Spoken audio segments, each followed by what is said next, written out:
네, 이번에 이 인질 협상안 새롭게 나오면서 긍정적인 신호, 이게 오랜만에 나왔었는데 하마스가 사실은 이전에는 말도 안 되는 조건을 내걸면서 인질 협상 계속 거절해왔었거든요.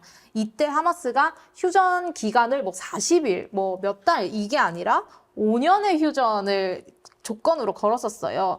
그러면서 하는 말이 5년 휴전 조건 외에 또 우리가 전쟁을 멈출 수 있는 조건이 있는데 뭐냐면 1967년 이전 국경을 따라서 팔레스타인 독립국가가 설립되면 우리는 무기를 내려놓고 정당 전환하겠다 이렇게 이야기를 했었는데 하마스가 갑자기 이런 이야기 꺼낸 이유가 뭘까요?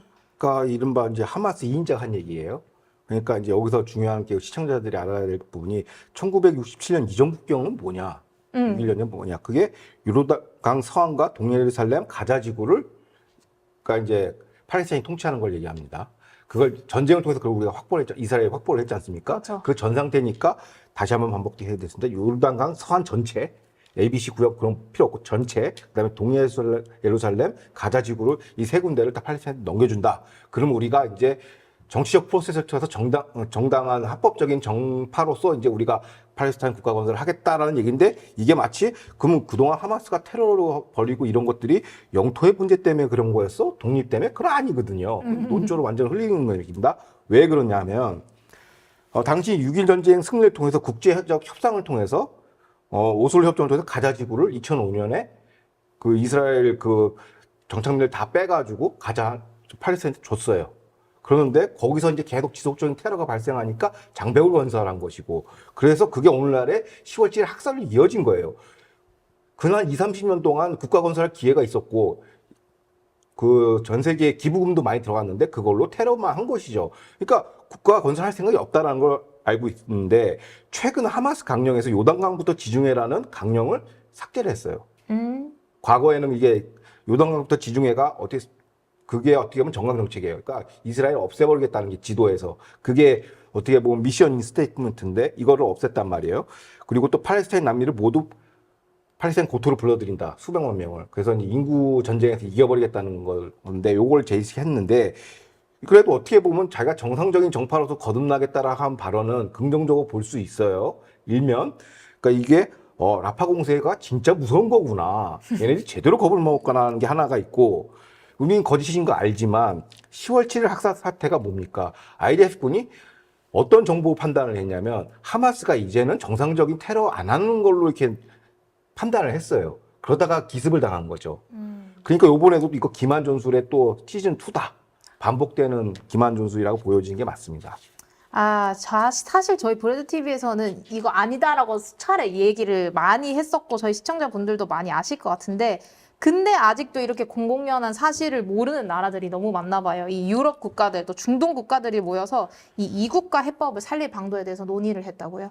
예, 그게 뭐냐면 이제 현재 이스라엘이 이국가 해법을 부정하고 있고 거부하고 있고 지금 그 협상할 단계가 아니니까 우리 EU와 중동 주변국들이 모여서 팔레스타인을 위한 보증자 역할을 해서 이거를 밀어붙이자. 외교적으로 한 얘기인데 사실상 이스라엘 눈에 필요 없고 우리가 찍어 누를게 이 얘기죠.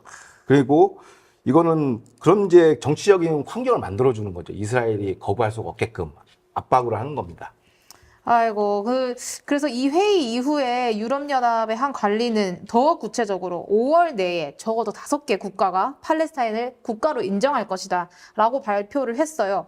각각 이 5개 국은 어떤 나라고 왜 이 사람들 팔레스타인 편에 서기로 이렇게 대놓고 결정을 한 건가요? 그러니까 이제 EU의 이제 그 외교정책 집행부죠. 그러니까 조셉 보렐을 필두로 해서 이제 스페인, 아일랜드, 벨기움, 스로베니아, 몰타가 이제 이런 주장을 하고 있습니다. 4개 국가들이. 그리고 이건 왜 그러냐?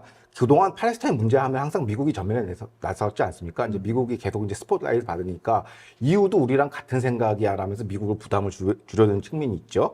그런데 이거는 이게 우리가 국제정치를 잘 이해를 하자면 이건 힘이 지배하는 다이내믹입니다. 그러니까 강대국의 정치이기 때문에 미국이 어떻게 보면 바이든 행정부가 국제사회 압박의 모양새를 만들기 위해서 EU를 얼굴만 따면 내세운 거죠. 배후에는 바이든 행정부가 있습니다. 그래서 이제 이걸 EU가 그 역할을 충실히 수행하는 거죠. 우리가 나서서 한번 해보자 하면서. 아이고, 근데 이렇게 온 세계가 이국가 해법을 밀어주려고 하는데 정작 팔레스타인 내에서는 뭔가 잘 이루어지지 않는 것 같아요. 내부 싸움이 또 한 차례 있었다고 하는데 이게 어떤 사건이고 왜 서로 싸우는 걸까요? 이게 독립국가로서 어떤 통일된 모습이 전혀 보이고 있지 않거든요. 그렇죠. 이제 집안 싸움 들어가면 복잡하죠. 그 동네도. 그러니까 서한지구 중앙에 위치한 이제 툴칼렘이라는 도시에서 이제 발생을 했는데 사태의 발단이 이렇습니다. PA 보안군이 경찰 경보병입니다. 병이 PIJ 테러범을 사살을 했어요. 팔레스타인 이슬라믹 지하드인 그렇죠. 거죠. 네. 팔레스타인 이슬람익 지하드 테러범을 사살을 했는데 PA 보안군 측의 발표는 뭐냐면 PIJ가 먼저 우리한테 발표를 했다. 그래서 대형 사격으로 제압을 해서 사살시킨 거다는 건데 물론 PIJ는 이걸 거부하지. 우리 총 쏜 적 없다라고 얘기하는데 사람들이 헷갈리는 게 이게 하마스 계열은 아니에요. 무장 전파인데 여러 전파 중에 하나야. 그러니까 이제 어떤 상태가 발생하냐면 서로 일국가 해법을 한다니까 거기서 주도권 잡으려고 각자 테러리스트 다 덤비는 거야. 그러니까 자기들끼리 집안 싸움이 나서 이제 이런 사태가 발생한 거고, PA 보안군 사살이 한 달 만에 두 번째라고 합니다. 그러니까 앞으로 이게 조금 좀 긴장 강도가 좀 높아질 거라고 예상을 하고 있습니다. 아이고, 지금 PA 당국은 가자 지구에까지 들어가서 이렇게 알력 다툼을 또 한다는 소식을 저희가 전해드린 그렇죠. 적이 있거든요. 그래서 사실 독립국가로서 전혀 준비되지 않았는데 외부 국가들이 더 난리인 모습이네요, 지금. 내전이죠, 내전. 아하. 본격적으로 내전이 시작됐죠.